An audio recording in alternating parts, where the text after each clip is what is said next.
does leave the Kalista though open, which they banned last time, but it appears WE may not even be too bothered about that one and will just once more lock the Ezreal. But now, if you are going to go in a similar direction, if you are going to take that Diana for OMG, I think you are most likely going to be in a more comfortable matchup and not threatened as much early. So maybe that is where you can lean into that sort of mid-game team fighting combo off the Sett and the Diana.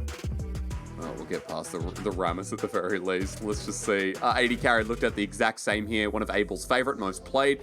You talked about early impact, and the Diana, as we talked about before, doesn't have that same agency, but the Udyr does. Something that has lowered in priority a little bit. They don't care. They're just going to go back to the Diana. So I guess we roll on over and over as Arky kind of sighs and rolls his eyes. Yeah, so we saw some slight tweaks so far with the Xin Zhao ban, and that I feel like OMG feel like, okay, we're comfortable now, we've changed that, we've adjusted that. But now WE in a position where they have the option potentially tweak things themselves, and they're going to opt in for that Viego, so denying it from Creme. And of course this can go into the jungle. This is our band, that's probably where we might well end up seeing it, and then they are going to follow through with the Sylas. So the only thing really changing right now is that jungle pick for WE. And it's just kind of crazy, right? Because we don't often see it too many times in the jungle. Now, of course, 11 picks with a good win rate, but usually we see it mid, a couple of times in top there as well. But I like that. You know, it is that flexible pick coming through as Shanks gets his favorite. And on the other side for OMG, yep, there you go again. So I guess we're looking at a similar composition for OMG. They're saying it wasn't, you know, the composition itself. It was how we played it. And they think they can do it better in game number 2. Yeah, the question is, though, what are they going to look to do with their mid lane pick? Obviously, the Viego, something that can really help once you get that initial engage to clean up the fights after that and deliver. But I actually think, you know, we saw Creme bring out the casting before. This could potentially be a casting angle. It's actually pretty good into the Sylas and the 1v1 matchup. And again, once you start the fight strong, casting has that potential cleanup potential. The Kiana is going to get banned. They did ban Rell as the second one. We'll see if WE want to continue in that direction. Obviously, the Magnet Storm on top of all that AoE CC is pretty impactful. But for OMG, they have taken away Breeze Gwen, so something needs to be a little bit different there as well. Yeah, small adaptations coming through from OMG's ban phase. The Volley better follow suit as well, thinking that it could be a jungle pick, could be a top pick for Breathe too. Something that has done relatively well in our region as well. I respect the Kiana ban. I said it game 1, I'll say it again. Creme just had a great performance. As WE changed, they banned the Rakan. That means the Rell you talked about is open. Yeah, they have the opportunity to take that, but it's kind of difficult because you could take your mid laner here. You obviously know it's against the Sylas, but if you were going to go for something a little bit more fringe like the casting, you may want to leave it till 5th pick. But I feel like, obviously, if you want to go the Rell, you want to leave it till that last pick. Make sure that you're taking it into a good matchup. And it looks like they're going to do it. OMG going to go with the Yasuo. So we're talking about those wombo combos. That is really delivering on the back of that one. OMG, even more ability to just blow up targets, but the team comp is going to function in a similar way. So we've only seen this out of 2 people because it's always paired with the Diana. Dagda called it the Hasaki fall, which has its own charm to it. Icon did it with Tarzan over on LNG. Rookie did it on Invictus Gaming alongside Shun, but didn't have the same impact. We're going to see if it can be as good as Icon's 19 KDA, by the way, which is kind of insane. Bit of strong AD through the mid lane, while on the side of WE playing defensive, got the Braum pick. You have a different composition here from WE, and now looking to lock in that top lane and cement the comp. I actually really love this, though. A lot of the picks you want to pair with the Kaisa are going to be those aggressive engagers. Rakan is actually one of the better matchups into Braum with him banned. The Braum's in a really solid place here, and the Mundo coming out for Breathe. Again, I like this one. It's hard to punish the top lane, hard to dive, and in those extended fights, Mundo will just run down your team. If you're unable to kill him initially, he gets so much value from that healing. I think OMG probably just going to lean into the Gwen, but I feel like WE've navigated this one pretty solidly. Yeah, they have. And at least I'll say on OMG's side is they lock in the Rell that we were talking about. So adding an extra form of engage. That what we've seen against the Mundos is if there's not solid DPS, not constant DPS, like we saw against LGD with the Ziggs pickup. And if it wasn't LGD, I apologize, but at the very least, no, it was SMLZ. Excuse me, a little bit wrong there. that the Mundo can be fine. He's this fridge that is unstoppable, takes 0 damage. But at least this time, you have a Yasuo, you have a Kaisa, shorter range, sure, but you still have ways of getting through the armor, getting through the HP of Mundo, and shredding him down if it becomes a numbers fight. Yeah, that's the thing. If they have a bit more longevity, I feel, if they do manage to kill an initial target. Obviously, we saw that kind of with the Viego, but you saw obviously a huge amount of DPS in those later fights. So if they do get an initial kill, they can focus down the Mundo. But again, if they miss the execution on those engages, we will see WE come in with that value. And I think a thing to really mention is obviously the bot lane matchup, because we saw a lot of skirmishing there, a ton of it. And I feel like with the Rell, you have windows to obviously punish, but against the Braum, I love this pick in the current meta because we see so many of these melee supports, your Leonas, Nautiluses, Rells, all sorts. And the Braum is so good at shutting them down. If you engage, there's a really good chance that you're just going to get stun locked. You're going to see the Braum throw down the shield and block your AD carries damage. It's just such a good pick here. Even against the Yasuo, right? To set up, if he has to set up his own ultimates, which, let's be honest, most of the time it'll come off the Moonfall, it'll come off the Rell, even the Sett. There are abilities that can be blocked quite nicely by this Braum. So I love that you bring it up here. Not something that we constantly see, but a nice response into OMG's comp as they change things up going into game 2. We have a Yasuo on the Rift here. We line up with the Diana to see if that all-in potential is there again. And Aux, while there are similarities on the side of OMG, we get a Mundo onto WE. We get a true fridge instead of this Gwen. The Viego in jungle as well. And I see a lot of good scaling once again. I see a lot of snowball potential that WE are trying to add on with this Viego, this Sylas once more.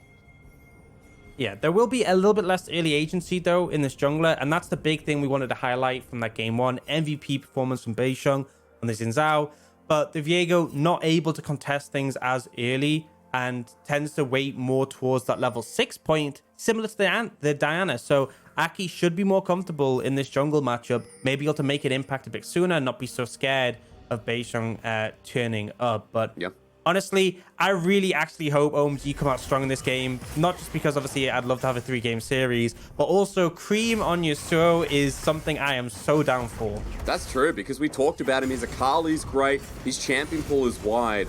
The Yasuo as well. We know that there's a big difference between a good Yasuo and a great Yasuo. To be fair, there's also a big difference between a good Yasuo and a Yasuo. So we're going to find out which one he is.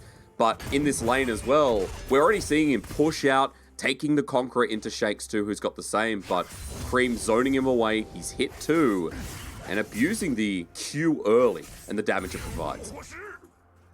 Yeah, and I mean, a big factor, if you're able to find this mid priority, you're not as threatened by a Xin Zhao. Obviously, we did see that early gank coming out from Beishang that took Creme's flash in that game 1. You won't be able to do that as easily on the Viego, and I believe you can actually block the stun. It is a small projectile, so the wind wall can work against that one. So Creme should be pretty comfortable just to apply pressure in this matchup and kind of give Shanks a little bit of trouble in the mid lane matchup. And I'd like to see more of that. In game 1, it was just the bottom lane that had the agency. Everything else was falling apart as you got ganked early. But another thing is, you already talked about Beishang having a slower early game because he's on this Viego. But even more importantly, like, it should be a lot more stable for the Sett up in this top lane.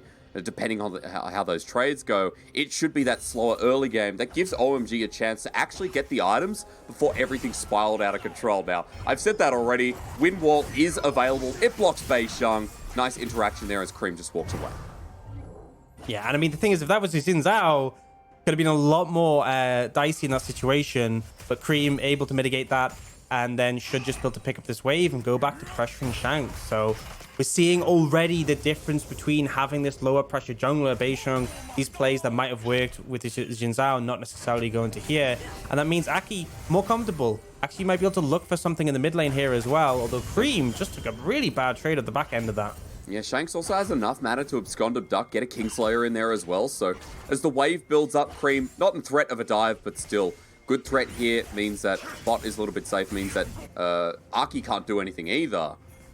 But onto Breathe at the top lane, that's a different story. New setting up for the Facebreaker. He's taken a lot of damage as he hits first, but flashes into the Haymaker shield, and New flashes out for first blood. Beautiful play there, and I mean, This is what we expect from Aki, putting a lot of attention towards the top lane. Obviously, we didn't get to see so much with the Gwen, but one of the things with Gwen is that she's really good at pushing early. Mundo, not so much. So New was able to set up that wave in a good position for the dive. And it's so easy to dive with the Sett, with that massive shield, with the stun as well. So banning that early advantage and putting Breathe behind. And let's remember, if Mundo falls behind as well, like sure, he'll still scale once he gets a couple of items, but Mundo behind, so much easier for this comp to shred through people like Abel, people like Creme, even Aki as well. So I like this. I like that OMG is sticking true to what they've played over many different games. Aki always hits that top side. Aux, you even said it yourself in game number 1 as some ambitious trading in the bottom lane, but all summoners down for Breathe. It is repeatable, and as Aki gets towards level 6 and has a full jungle to clear back up towards that top side, I'm ready to watch OMG double down. Yeah, and if they go for that gank again, continue to put him behind, as you said, can really hit the Mundo because he's kind of like a stat check champion. If your team can burst him down before he starts healing, then he just loses so much value. But we've all seen those scenarios where the Mundo's almost unkillable. You drop his health, but he keeps healing up, and your DPS can't match him. He's very much a DPS check, ultimately. And if he's too tanky, he will win that out over the side of OMG. So putting him more and more behind, definitely beneficial. Now, I'm going to TP in here in the mid lane. You can see Beishang once again waiting around, potentially threatened, but it's really hard for him to find an angle on this Yasuo. Yeah, it is. I mean, Creme playing through with the Sweeping Blade. Look at this. Still tempers through as well. And Windwall just in case the Viego was sticking around. Yeah, so very cheeky from Creme. Means he'll have a nice little freeze there as well as the next wave crashes in. And Breathe just pushing up at the top lane for the meanwhile. While Aki clearing away some wards. He was spotted out on the ward towards blue buff. So WE have full tracking here as another TP is going to be committed mid. Yeah, I like the decision, not the decision, sorry, the ward setup coming out from Beishang to put the control ward down, add some coverage for the team, and essentially stop Aki from just moving straight up towards top lane to potentially dive Breathe. There's actually also a nice roam timing from missing there. This is something that I've seen him do in a fair few games where he finds these windows to move quite a distance, and that one really just helping to secure that top side scuttle. So, you know, WE doing pretty solidly in this early game, but not nearly as explosive as we saw in that game 1. Which is kind of nice as a tempo change, I think, when we're going to expect maybe more intense 5v5s, more exciting 5v5s. Something that we didn't really talk about as well is the difference coming through with what we're seeing in the comp, right? There's a lot of all-in, but after the all-in, there's a bit more consistent damage this time. Yasuo can position through these fights and can actually put out good DPS. As comparison, Aux, I'm completely blanking. What was the mid lane pick for game number 1 from OMG? What was the Creme? Viego. The Viego, right? So there is a bit more consistent damage. Conqueror coming through as well is going to help with that, but more consistently, you're looking at a melee 80 carry in the Yasuo. So it's exciting for me watching OMG make, if only the smallest adaptation, but an adaptation nonetheless as they start the Dragon after getting some more priority. I think the difference as well is with the Sett is you can have two sort of Setts that come in your game. There's the Sett who's behind, who's like the old Sett when we used to see tank Sett, basically a CC bot. But when Sett is ahead, his damage is pretty insane actually. And like we talked about, you know, if you're snowballing with this composition from OMG, the burst damage available is a lot higher. And then really it's, you know, relying on that DPS from Creme and Abel, which is obviously bolstered from game 1. So far OMG looking solid, but an ult. Last breath there. Has the sweeping blade to gap close onto Shanks. Remember, Shanks has flash though, so Creme just going to play and try and punish him further. That is an ulti down and Shanks having to heal up. Yeah, but obviously with that Seeker's Arm Guard pick up early, not too much threat of going down just thanks to that extra armor.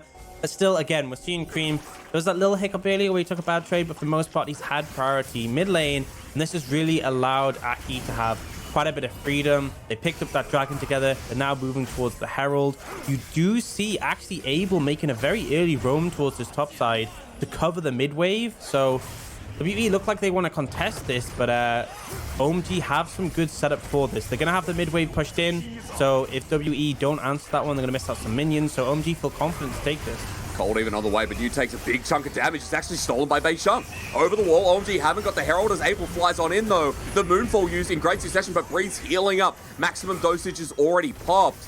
And now they're going to struggle to get through, but Cold re-engages. Able forward once again. Stolen by Shanks, though. Can Elk do any damage to put down? As Missing still following up. Arcane shift forward. Cold is now dead. There's the Glacial Fissure down. Maximum knockup onto Ark. He has nowhere to go. And Missing getting the absolute max out of that ulti.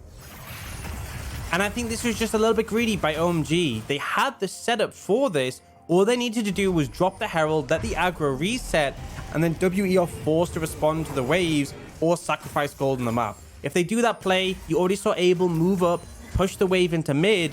If WE don't respond to that, they just lose out on a bit of gold.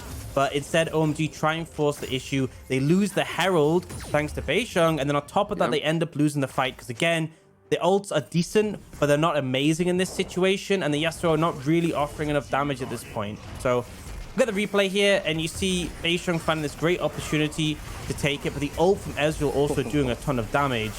And then we see this initial play coming out, the combination there. But realistically, although they managed to take down the Viego, the Braum gets so much value in these Titan skirmishes. The Sylas, the Ezreal are essentially untouched during this fight, and then the stolen Magnet Storm also a massive factor. Yeah, Shanks' ulti was beautiful. Able to pick up the stolen Herald as well, so that adds even more value. And just look, that's the max range pretty much. But yeah, it was stolen just so Herald, beautiful. stolen ult, you know, WE are just thieves at the moment. Yeah, Beishang, lucky he didn't steal any possessions coming through in that fight as he died earlier on. Would have just added on top of that anyway. As Jungler's now hovering around the mid lane. Remember, it's 3-3, gold's even, but the Herald still sits in the inventory of Shanks, which is going to give him a fast back if he wants to TP in, but more importantly, give him a lane to put this down, whether it's his own or whether they look back up towards that top lane. Because right now, after the play Orcs, I see that, okay, Breathe died. I don't really care about that too much. I see that Elk has 2 kills after the fact. Yep. And that means we're going to have a very early Divine Sunderer for the Ezreal. And the thing we actually saw from the bot lane is in game 1, there was so much fighting. There was so much back and forth between these two. But the Braum has really stagnated that. We didn't see very much action in the bot lane 2v2. And typically that is where Ezreal's the weakest. And now, having navigated the laning phase, having got a big influx of gold, he's going to be close to his Divine Sunderer. And that's the point where the Ezreal really starts to come online. So WE going to this mid game should be feeling pretty confident around that. But again, looping back to game 1, OMG, this is where they actually started to find some momentum, was in these mid-game 5v5s, where they found the engages, where they punished Beishang. So there is very much still an opportunity for OMG to push the number here. When they had the confidence with a couple of items, or at least the first item to put through. Protobelt there for Aki in the jungle. We still don't have a first item for Creme, which is a little bit worrying, but here you can see Herald being put down the bottom lane moments before Dragon spawns. Sharing gold between 4 members going to be very likely here, as it doesn't even get the charge. It was just stuck against the wall. I hit 2 times, and that's pretty unfortunate considering Creep's just getting free turret play. Yeah, absolute disaster. And the thing is, it was a great response from OMG. There was the 4-man setup from WE for that play to try and make it work, but just a little bit sloppy. I think what they could have done is moved there, saw that the reaction was there from OMG. They could have backed away, moved back to mid, put it down there, but they commit to the play and OMG are ready to punish. And again, yes, we do see Breathe matching in terms of plates in the top lane, but more gold on Creme is always going to be more valuable in this one. 100%, and then the Dragon on top as well, right? You give the stats and take it away from the Mundo. It's not going to be a Mountain Soul, but you take away those stats from Bruiser champions on the side of WE. And especially people like the Braum as well as the later the game goes. So OMG, going to be enjoying that one. An Ocean Soul coming up though, which if we talk about Mundo, definitely cannot be given over to WE, whatever the case. That'll just be an absolute disaster. So OMG playing the early game quite nice again, moving into this mid game and starting to get closer towards those first items on the core damage dealers you talked about, Aux. Abel is almost there, has gone for the Serrated Dirk for the Q upgrade. Creme with the Zeal. Looks like we will be getting the Zeal item start off. Yeah, so once he does 1-man fights, I feel like OMG will be a bit more comfortable, willing to look towards the windows. As you said, Ocean Drake, you don't want to give that to WE. It's actually a shame because OMG would have loved Infernal. But one thing to note is the terrain change, actually. And it really favors OMG because we talked about the vision control from WE in game 1, how it tried to negate all the flanks coming out. Now that it's the Ocean Soul map, that increased amount of brushes actually makes it much harder to effectively ward and allows opportunities like this in the river. As Missing's going to walk on in. They know he's there. They watched him. Abel's going to go in first. Winter's Bite to slow him down. Cold and Arky not going to pull the trigger, but note that Arky hasn't showed himself. It's just the bottom lane contesting. He's going to be walking back for now, and it means that Beishang has to hover and check so that WE can regain and clear out some of the vision you were talking about with the terrain. As Cold won't be in any trouble here. Abel's still nearby. Yeah, and I like the move from WE, taking it patiently, waiting for the jungler to be there to apply that pressure. But again, it's just so much more dangerous when you have these extra brushes, when you have to ward them, when you have to clear more areas for the setup. But Creme should just be able to navigate this one. Wind Wall really effective against the Braum as well, just being able to block so much with the ultimate and the Q. But I like these moves coming out from Missing and Beishang. I like the fact that they're pairing up together. We saw it a little bit in game 1, where they just move around the map as a duo. And I think it's really something that I kind of feel elevates a team above, you know, some of their competition, is when there's a good jungle support synergy. They move together to find skirmishes, to find vision control, and for those setups. And we see actually the pairing coming through from OMG as well. And they are looking to contest this Herald on this one. Both AD carries nowhere near, but both teams still ready to take this. I just love this from OMG. They've done this both games now. Cold has always been one of the first up for the Herald spawning, whether it's the first or whether it's the second, while Breathe is just proxy waving up at the top side, by the way. And WE sitting alongside them. Herald has been disengaged for now, and Beishang just going to hop on over the ward. Seems like he's going for Scuttle instead, so everyone backs away, although support's still up there. It seems like Cold will go back to the bottom lane, while Abel, excuse me, will just be farming the wave for now. 15 minutes in, only 6 kills. You're right, Aux, a much slower game, and I feel like that is rightly in part to the Braum, to the disengage, and to both teams looking to take it a little bit more easy, as Herald will go down to WE in the end. But we'll have to see where this gets put down, because Outers are still up across the map. Yeah, and I mean, as long as the Herald hits something, it's going to be better than the first Herald from WE. It's not a very high bar to set, but I think honestly, though, they don't really seem to be needing it. Breathe really excelling in this matchup. Obviously, early laner phase, a little bit dicey for a moment there, especially with the gank from Aki, but now it feels like New can't really match up into him. Just the briefcase is being thrown into his face, doing a bit too much damage and keeping him at bay. So does just take that first tower by himself, kind of organically. Yeah, and even now the setup for mid with the Herald, it's going to be another turret for WE, so Gold's going to be about a 1500 in the lead for this team. OMG won't be able to defend this. Enough damage has already been done. Shanks is here as well. Elk just needs to move away from the turret. There's a couple more autos secure, but Missing's going deep onto Arky. Moonfall into the backline as well. Cole sets up for the engage. He tried to repel. The follow-up Moonfall, though, onto WE was beautiful from Arky, but the damage still not there. Creme's running for his life, getting himself sweeping blades. New as well, relying on Abel. You want yourself Creme in the fight, but he's hitting the minion wave. He doesn't know where to go. Not confident, no problem. WE will snag it from under your back. And they get a second charge as well on top of that. Beautiful for WE. And I love the decision to take this fight. So confident from Missing. We don't typically look at Braum as an engaged champion. It's very much seen as a peeling one. It's very hard to hit that max range ultimate. But Missing able to find it there to start off the fight. And the reason it works so well is because it wasn't a 5v5. It opened as a 5v3. And again, we talked about how OMG need that instant impact. Because WE were the ones starting the fight with a numbers advantage, by the time Abel joined the fight on the back end, it was already a little bit too late. So you see the engage come out here onto Aki there. They start the fight off. And again, you can see that team fight potential, the Yasuo combo coming out from OMG, but they're just lacking a little bit of damage there. And then once New and Abel come into the fight, they've already lost a little bit too much ground with Aki down, with Cole down. And so as a result, they aren't able to follow through and finish this out. Abel comes in a little bit late. We're going to try again, though. OMG, it's showstopper for showstopper. Shanks has stolen one so much better as Cold gets a Magnet Storm, sets up for Creme's ulti. This time they have the damage as Abel's hitting onto the backline. OMG need to clean this one up, and I think they've done it. A couple down thanks to Elk as he's trying to kite his way back, but Abel takes him down. And WE this time running into the forefront when OMG have numbers.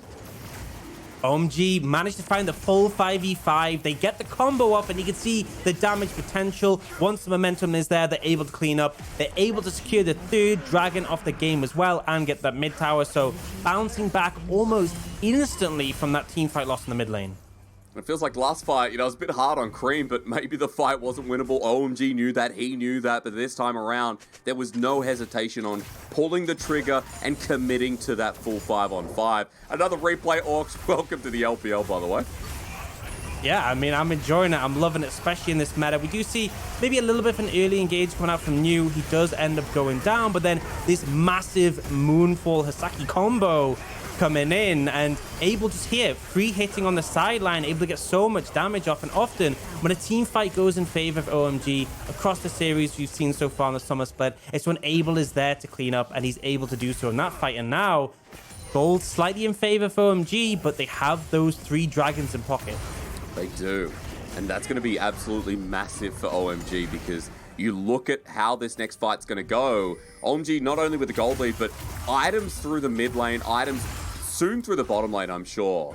There's going to be a lot more damage available that OMG are going to be even more confident about. And Creme with the Mortal Reminder, he's also got himself the Immortal Shield Bow. It's a 2-item Gaswo that was back and forth in the start, or let's just say quite stagnant, but he's played it to this point where now he is going to be an absolute monster. And Creme with all the setup on this team, you know, once again, showcasing a pretty good side to him alongside people like Arky. I think Arky's been someone we talked about, and he's got 2 items as well. Sonji's Hourglass picked up moments ago. I love the decision from OMG to put Creme up against the Mundo. We saw New struggling pretty heavily in this matchup in the 1v1, but Creme is just really unstoppable now. There's no one on the side of WWE can match him.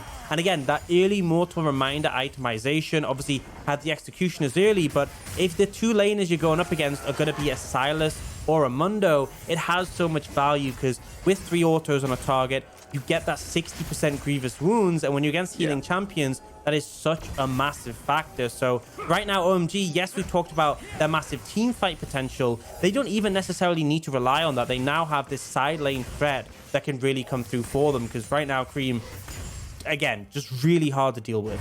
And I also want to say that, you know, while you see Yasuo ulti, the Mortal Reminder is going to have so much value. You know, hitting multiple targets, we get that grievous wounds off. So if Breathe is caught up, Shank's caught up, Beishang, I mean, everyone on this team will have healing. Elk's there and missing, probably the only one missing out.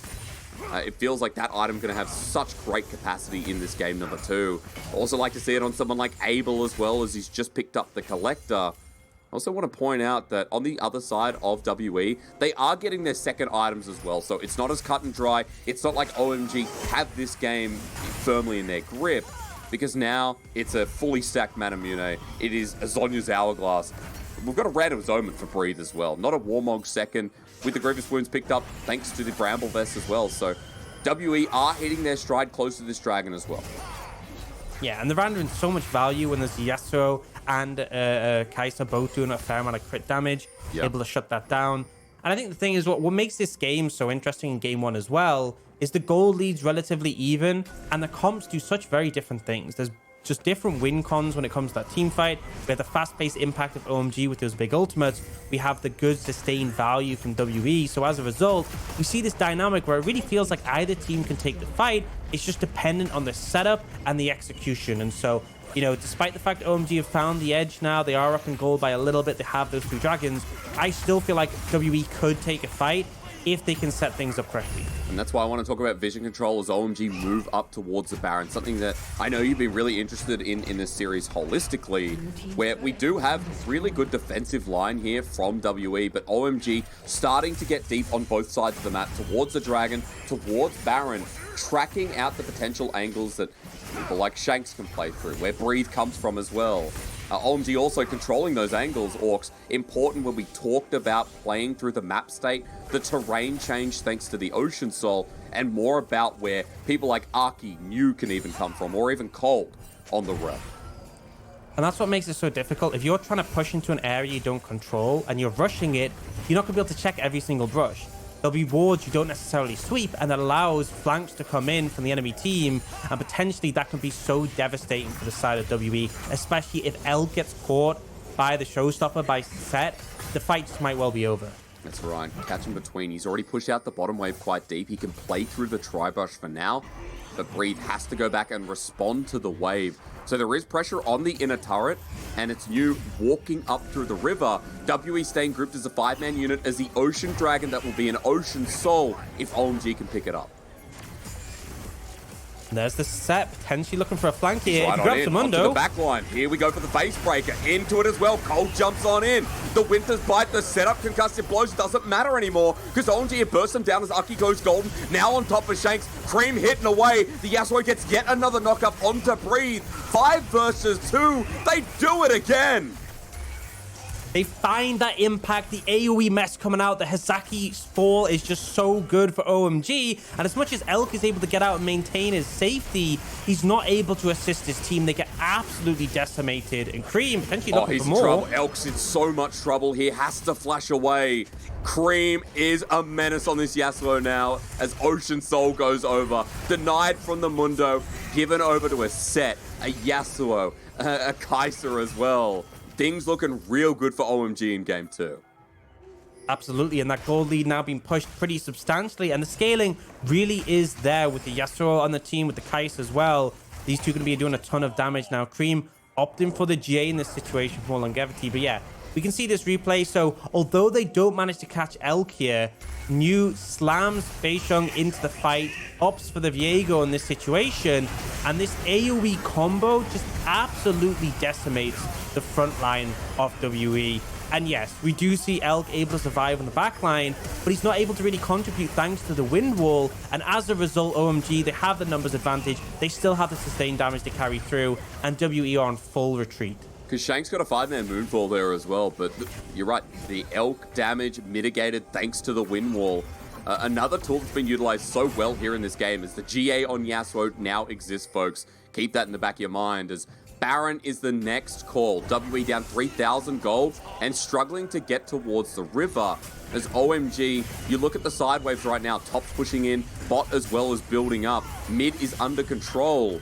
And OMG have everything in their basket right now to set WE back. You can see, oh, missing. I think he should be okay here, but WE struggling to try and contest this one. They want to push through and force the number, but it's so dangerous in this choke point in particular. So they have to be really cautious on this one. OMG are going to pay some respect, back away a little bit and look to contest the mid wave.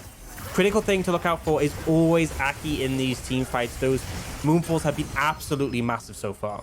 Creme going forward, not going to see anything of the likes of those ultis. Aki just backs away and OMG do the same. Remember, Ocean Soul here, so you're just going to heal up with every little piece of combat.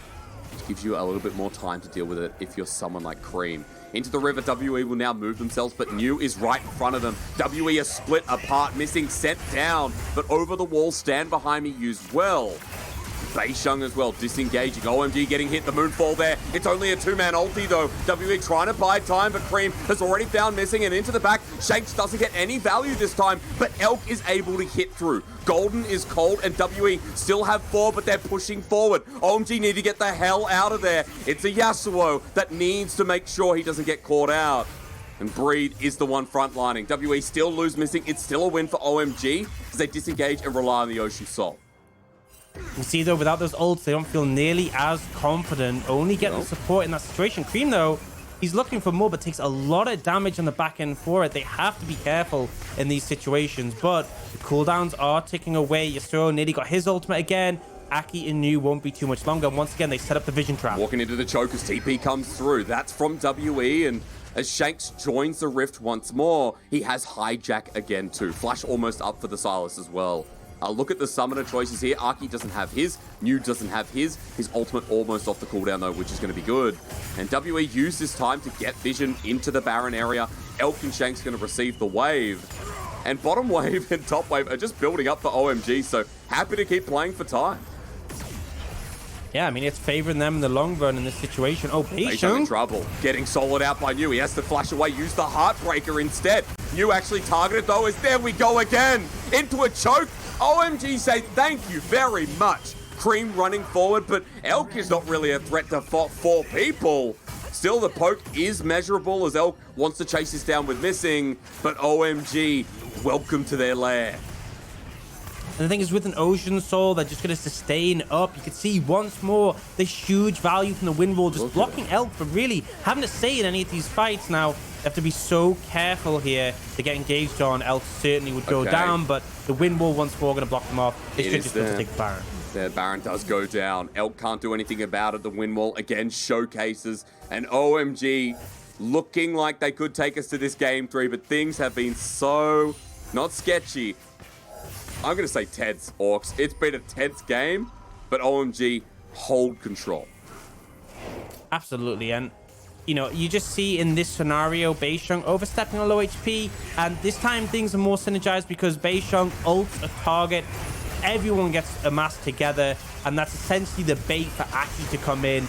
The Magnet Storm, Hizaki Fall combo. Just absolutely monstrous. And again, that wind wall thrown down. And if OMG continue to play around these windows where they have the wind wall, where they have those engage combos, Elk just isn't able to really do anything. He is so strong on the Ezreal right now, and it just doesn't matter. He would love to be able to participate in these team fights, but he's really just, you know, firing some poke off after the fact.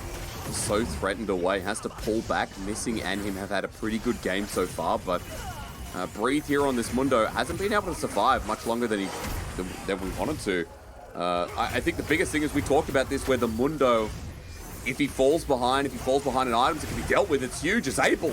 Walking forward himself. Who needs to all-in engage when the 80 carrying 3.5 items is just so far ahead? Beishang going in, but under turret. OMG don't care. The turret's gone. Missing as well. Drops to the dirt as Creme jumps on in. Everyone piles on. The dog pile exists in this game number 2 as OMG are putting the finishing touches. Flash away from Abel. He survives. He takes the jungler. And oh my God, may have just done it.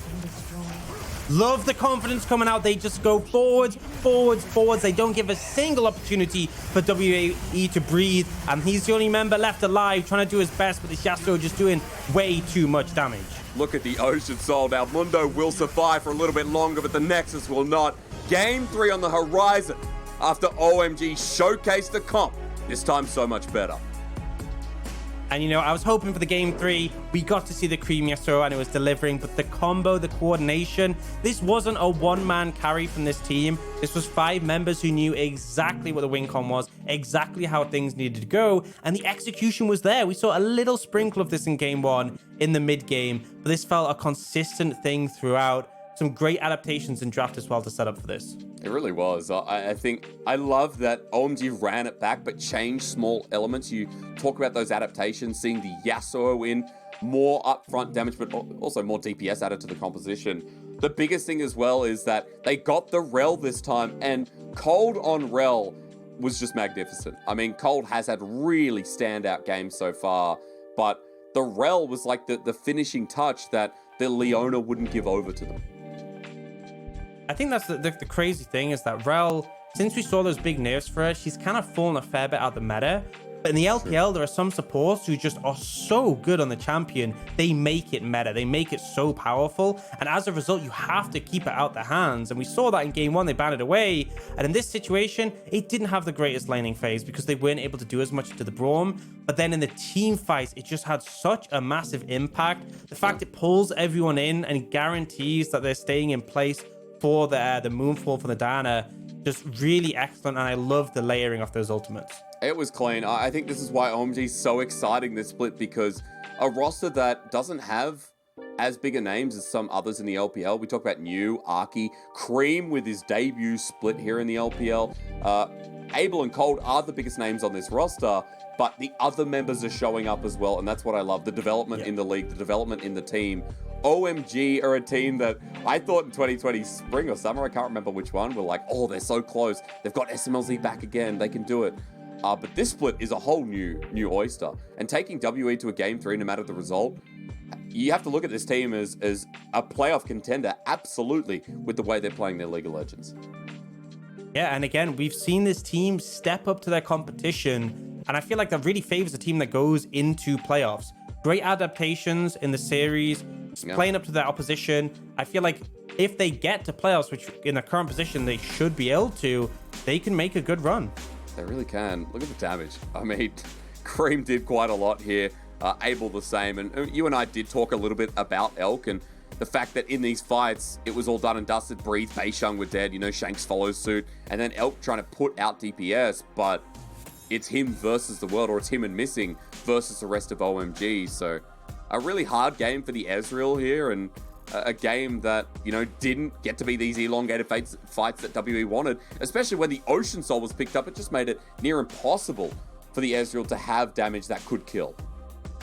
Yeah, it just made the damage he was putting down a lot less meaningful because, sure, he did a lot of damage over the course of the game, high DPS, it's expected of an Ezreal, but if the enemy team's just healing that damage up and no one's dying, you're not getting that value, you're not going to win out in the fight. And the side of OMG, particularly in the later fights when they had that gold lead, it was like they engage and people just drop like flies.